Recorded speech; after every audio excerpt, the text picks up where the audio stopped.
Hi friends, how are you all? This is Anitha. ఈరోజు మనము తోటకూర ఫ్రై ఎలా చేయాలో చూద్దాము. ఇది పెరుగు తోటకూర అనమాట.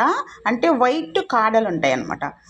ఇంకో చూడండి, దీంట్లో 1 or 2 మిక్స్ అయ్యి ఉన్నాయి. ఇది వచ్చేసి కొయ్యి తోటకూర. దీనే రోజు ఆకుకూర ఏంటి అనకండి. రోజైతే ప్రశాంతంగా స్కూల్ హాలిడేస్ కాబట్టి ఈ ఆకుకూర ఫ్రై చేద్దామని డిసైడ్ అయ్యా. ఫస్ట్ మనము వీటిని వేర్లు ఉంటాయి కదా, అవన్నీ కట్ చేసుకొని మంచిగా క్లీన్ చేసి పెట్టుకుందాము. తర్వాత ఒక స్పూను సాల్ట్ వేసి డ్రింకింగ్ వాటర్లో దీంట్లో కూడా ఒకసారి క్లీన్ చేసుకొని అప్పుడు మనం పీసెస్ కట్ చేసుకుందాం. కూర ఎప్పుడు కూడా మనం డ్రింకింగ్ వాటర్లో కొంచెం సాల్ట్ వేసి క్లీన్ చేసుకోవాలి. కొంతమంది ఏంటంటే కొంచెము డర్టీ వాటర్లోనే వీటిని గ్రో చేస్తుంటారు. మాకు విలేజ్ సైడ్ ఏంటంటే మంచి వాటర్లోనే గ్రో చేస్తారు, బాగానే ఉంటుంది. అయినా కానీ ఆకుకూరలు కదా, ఏమైనా చిన్న చిన్న పురుగులు లాంటివి ఉండే అవకాశాలు ఉంటాయి మనం ఎంత క్లీన్ చేసినా. సో వన్స్ మనం కనుక సాల్ట్ వాటర్లో కనుక క్లీన్ చేస్తే ఏమన్నా బ్యాక్టీరియా ఉన్నా పోయిద్ది అనమాట.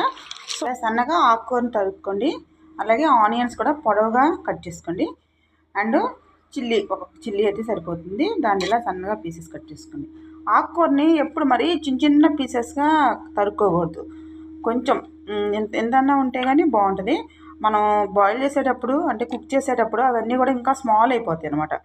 మరి మనం ఇంకా చిన్నగా కట్ చేసామనుకోండి, వాటిలో ఉన్న మైక్రో విటమిన్స్ అన్నీ కూడా అనవసరంగా స్పాయిల్ అయిపోతాయి. సో తాలింపులో కొంచెం పచ్చెనగపప్పు ఎక్కువ వేసుకోండి, అప్పుడు ఫ్రై బాగుంటుంది అనమాట. వేయండి, తాలింపులోనే పసుపు వేయండి. అలాగే సాల్ట్ కూడా క్వాంటిటీ చూసుకొని వేయండి. కొంచెం సాల్ట్ తక్కువే పెట్టిద్ది అనమాట. ఆకుకూర ఏంటంటే ఉడికిన తర్వాత కొంచెమే అయింది కదా, సో కొంచెం సాల్ట్ తక్కువే పెట్టిద్ది అనమాట. దాన్ని బట్టి వేసుకోండి సరిపడా. తాలింపులో వేస్తే అన్నిటికీ ఈక్వల్గా పట్టిద్ది అనమాట, సాల్ట్ కానీ పసుపు కానీ. ఇప్పుడు వేగింటే ఇప్పుడు ఆకుకూర వేసేసుకోండి. తాలింపు అంతా కొంచెం పైకి వచ్చేటట్టు తిప్పుకోండి. తర్వాత ఒక 5 minutes మూత పెట్టి దాన్ని బాగా ఉడికిపోయిందనమాట. అంత వాటర్ కూడా ఎక్కువ ఏం లేవు. ఇప్పుడు మనం ఒక మూత తీసి ఒక 5 minutes కనుకుంటే ఆ వాటర్ కూడా అది అబ్జర్వ్ చేసుకుంటుంది. తోటకూర కదా, అందులో లేతగా ఉంది, ఊరికే కుక్ అయిపోయింది అనమాట. వేసే ముందు కొత్తిమీర తరుగు కూడా వేసేసుకోండి.